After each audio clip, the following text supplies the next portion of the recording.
what's going on, everyone? It is B. Aver here again for another episode of Just My Opinion. Thank you so much for tuning in.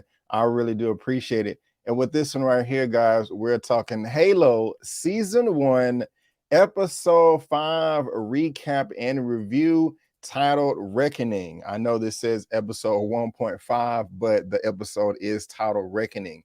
And guys, this is another great episode. I'm really loving the show. I also want to apologize that I did not give you a recap for episodes 2, 3, and 4. But of course, I did see that, life just happens sometimes and you just get behind. But I'm just trying to get caught up right now. And I will be giving you a weekly recap of each episode as the show continues on throughout the duration. I also want to let you guys know that this is going to be a spoiler-filled recap. I'm going to spoil this up, down, left, right, in, and out. As if you've already seen it, you have been warned. And if you like the video, please go ahead and give me the thumbs up and subscribe to the channel, helping me reach my next milestone of 40,000 subscribers. And as you can see on the screen, I do have my social media handle at Just My Opinion 84. Please go ahead and follow me on that as well. But let's go ahead and get into this episode, guys. It's the shortest episode of the season thus yet. It's only 39 episodes, but that does not mean that it is a bad thing, because this is actually a great episode. It's one of my favorite episodes just because it had so much action towards the end of it. I was looking at the timer and we got about a good 12 or 13 minutes of action in a 39 minutes episode. The last time we got this much action was in episode 1. And that was in the intro, like going into like the first 10 or 15 minutes. And so it's not like a bad thing. I haven't been bored with this show. I've loved the story. I've loved the lore. I love the world building or universal building, and really get to know these characters, especially when we were introduced to Soren in episode 2. And now they're on a mission with Quan Ho. I like her character, but at the same time, she is a bit annoying. I understand her passion, for wanting to fight back and do the rebellion in episode 4, but she just does not have any resources. And right now, it just seems like she is just being driven off of emotion, with the loss of her father. If I was in her shoes, I would possibly be doing the same thing. But as we see in this episode, episode 5, her and Soren is going off. They're trying to go 200 miles due south so they can reach these transported ships. And as far as the character is concerned, what is her name? Let me look that up real quick. Quan Ho, Yeren Ha. I'm gonna have to pay attention to her. I'm just really interested in seeing some of the other things that she has been a part of. But I'm on her filmography right now on IMDb. She only has 6 credits. Wow. Halo, Sissy, and Tropo. I've never heard of any of those before, but if you guys are a fan of Yeren Ha, who plays Quan Ho, one of the main leads in the show, please let me know what you think. But somebody that I'm liking a lot is Soren 066, played by Bokeem Woodbine. I cannot remember the last time I've seen him in any type of television or film entertainment. But of course, we had him in Shocker and Spider-Man Homecoming. He was also in Queen and Slim, Fargo, and now he is in Halo. And it's nice to see that he has some work coming. He's doing this inspection right here that I've never heard of. That's some post-production and Old Dads that is filming right there. I like this man and I want him to get more work. But this pairing right here, I liked him. He was like, hey, I need some money to get my ship back. It was scrap for parts. We got to get out of here. Quan Ho was like, hey, my mama, my auntie got all the money and all that, but we got to go get it. Of course, she don't have no money. She gets executed, and that was in episode 4. But Soren not playing that. Like, no, they trapped in the desert right now. He's like, look, I need to go get some more wheels, but you owe me. I agreed to the deal that you didn't follow through. You told me that you was gonna get me some money. You didn't give me the money. I'm not just gonna let you go. No. He tied her up or chained her up to the motorcycle. And I necessarily can't get mad at him for doing that. I mean, he possibly could have gave her a bottle of water, or maybe communicated a bit more like, hey, I understand I'm locking you up, but you're not necessarily a prisoner per se, per se. But I do need my money, and we in this together, So just the thing about it, he could have took her with him to go get more wheels. I don't know, and I don't know if that's not his bike. He stole or bought that bike, so it's not like he's trying to hold on to it, for I forgot what is it what's the word that you use when you're trying to sentimental reasons? Yeah, I'm sorry. It's not like he's trying to hold on to the microwave, to the motorcycle for sentimental reasons, because that's not his bike. And so whatever resources he had, he could have carried them with him. But I don't know. I think he should have took her with him. That would have been a better decision, in my opinion. But you guys can let me know what you think about that as well in the comment section. But the episode starts off with a flashback with John at this Spartan camp as children. And we see that Hazley and also Keys are, I don't know necessarily if they're married or if they just have a child together with Miranda, which we're going to be talking about later.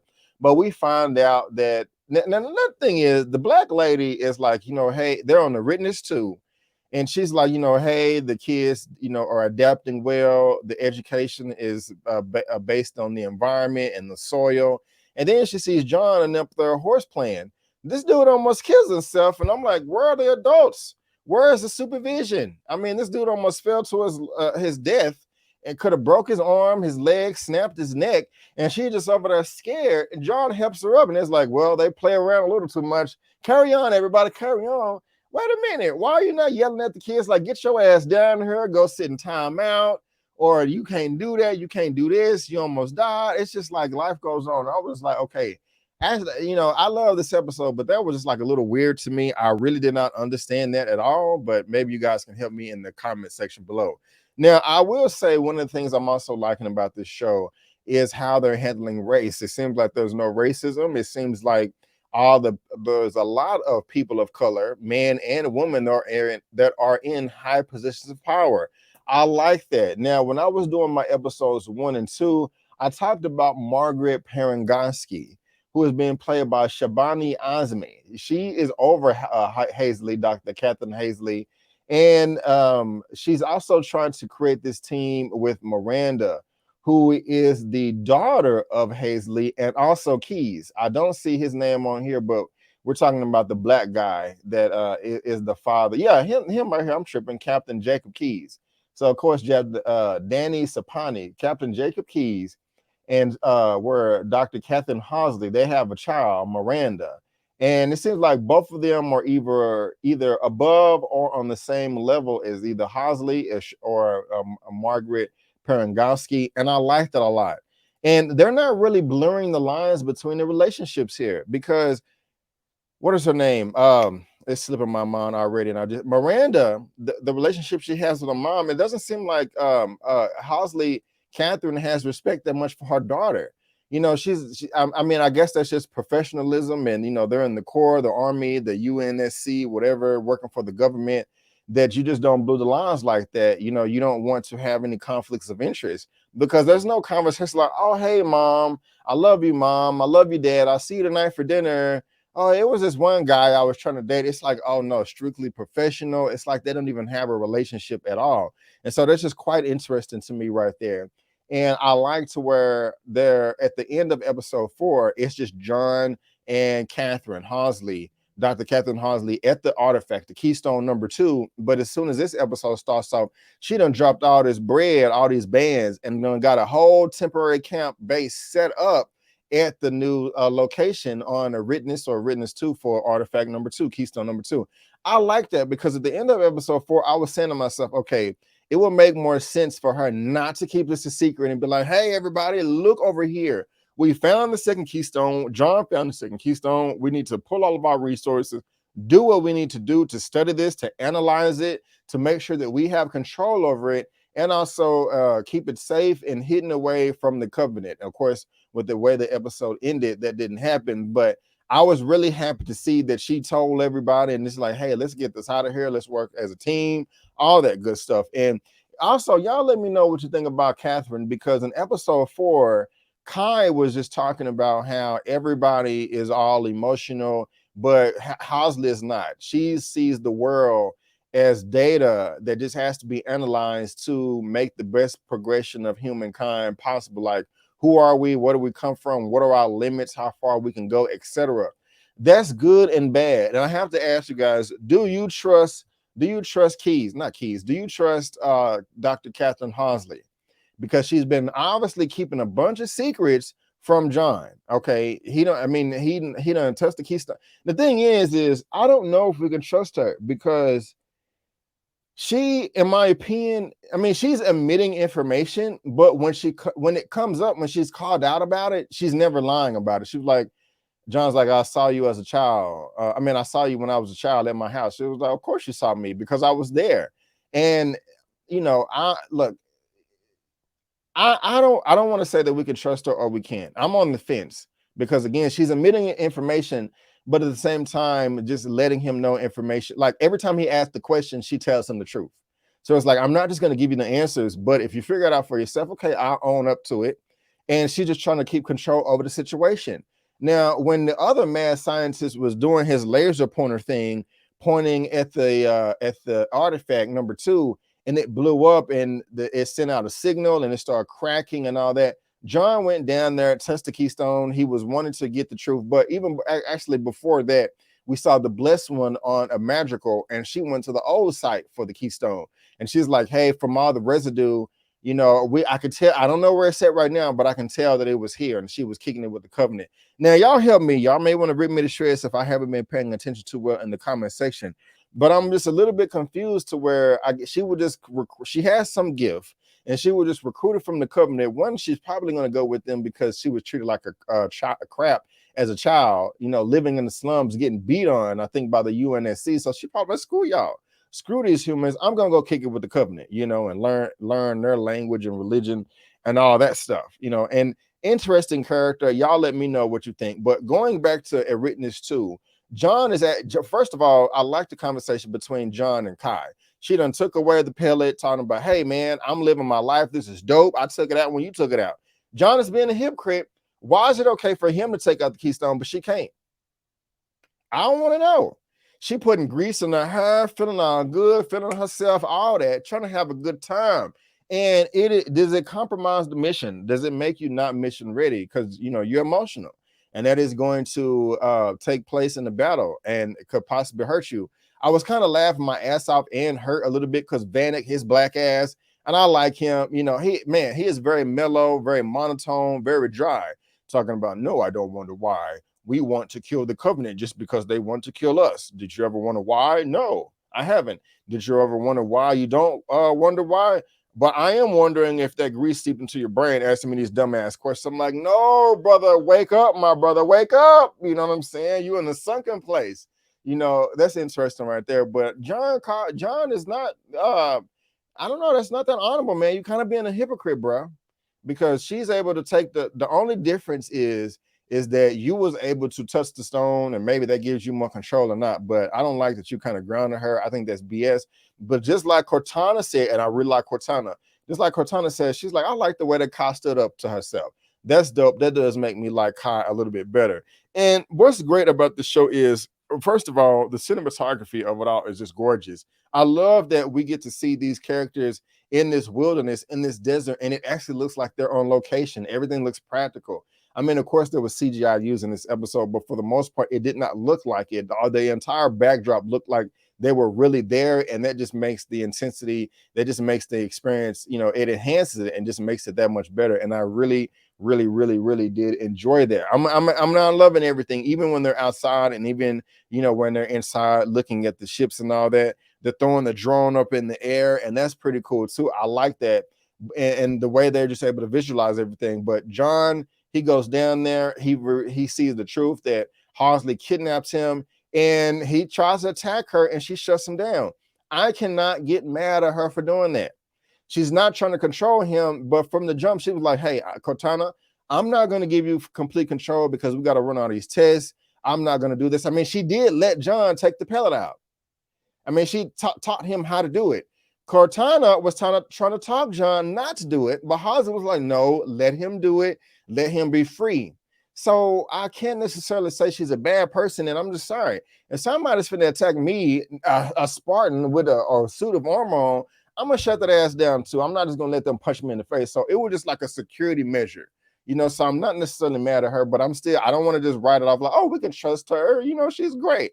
I don't want to say that, but at the same time, I possibly be doing the same thing if I was her. But guys, we got to talk about the end now. When she was like the slip space coming through detection, and the Covenant was coming through.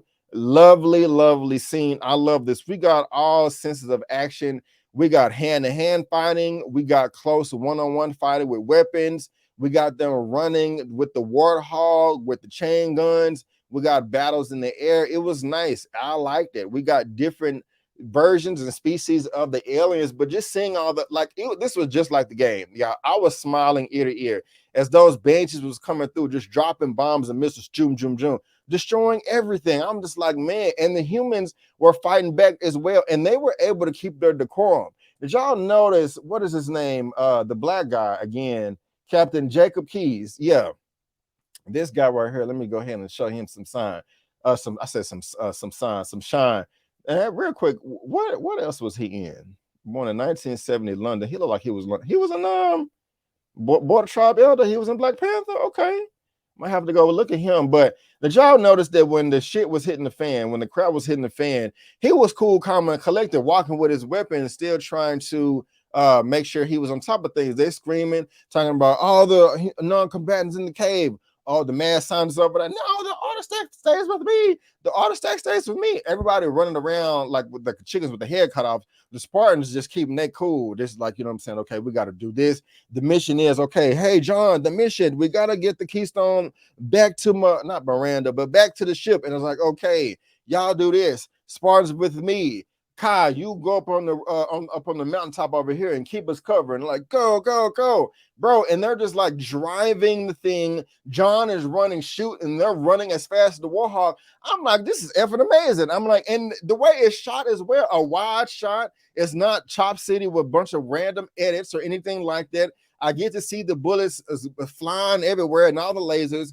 I'm easily able to distinguish who's a Marine, who's a Spartan, who is part of the Covenant. The contrast of the colors is nice because you got a mellow tone, not that much color background, but you have these big purple banshees. I mean, this is just fantastic. I mean, and I'm just, it's amazing. And John is running, shooting the pistol. He runs out of bullets that have to reload, and he's like switching over to secondary. Oh, Cortana, I know how to play the game. I jumped out of my seat like, oh shit, this is just like the game. This is badass, y'all, and that pistol is accurate as hell, man. Like, if you know the game, you know that you'd rather have that pistol because it's more powerful and more accurate. It's just you don't have that many bullets. You know, the secondary automatic weapon is like second. You know, that's just the backup. If you just trapped in the corner, you got to spray and get out of there. Bullets are not that powerful, but I'm loving that. And then we got in episode 4, we got to see Kai give a description of the way that the Covenant's aliens weapons work. And she was like, it's just going to go and spear, and then it's just going to blow up, and it's going to be blood splattered everywhere. That is exactly what happened to one of the Marines that was on the back of the Warthog. That car, that motor vehicle that they was using is called a Warthog. The needles went into him, and he blew up, and he just disintegrated. And then the Covenant alien came and kicked the other one out. John, the car's still going, the Warhawk's still going. John jumps in, starts swinging that. You know, I'm like, this is nice. Spartans jump in with me. They running and jump in. Bullets, lasers, benches going everywhere. I'm like, this is amazing. And Cortana is like the perfect marriage in between the two. You got 3 o'clock, 4 o'clock, 6 o'clock, shoot. They coming down, pause, escaping everywhere. Aliens, Covenant. I'm just like, this is nice. This is nice. And then they keep it realistic too, because they're shooting some benches out of the sky, but they're not able to shoot all of them. John runs out of bullets. He's jumping and shooting his pistol again, picking up other weapons, picking up the alien weapons. We get other Covenant coming down with their shields, with their plasma blasts, chopping up Marines. I'm like, yeah, I forgot how violent this is. This is nice. And so then we get John, he get a shot. He trying to go over here and save what's it called? Kai, because she tripping balls. So he probably was like a good idea. That was like, hey, you need to go sit your ass down. We need to evaluate you because you took your pellet out. You may not be mission ready, because she was getting her ass whooped. What's the name? How's like, no, John, you got to get the Keystone to the ship. Leave her alone. I can't let her die. Vanek, get me to the edge. He jumps and does a roll and jumps on the bench, and that's badass. And he comes down and crashes and blows everybody up, all the aliens, and he gets up, picks up a shotgun, one-on-one, just start going. I mean, we just saw him fighting in a group. one on. We just saw him fighting on the group on the ground, then fighting on the group in the Warhog. Then he jumped on the Banshee, blowing everybody up. And then he one-on-one with a shotgun, Doom, blowing everybody away with a shotgun. I'm like, this is effing amazing. The way they choreographed this battle is ace, and I'm really liking it. That's why I got the 2 thumbs up right here in the thumbnail, because it was just that badass. I love that.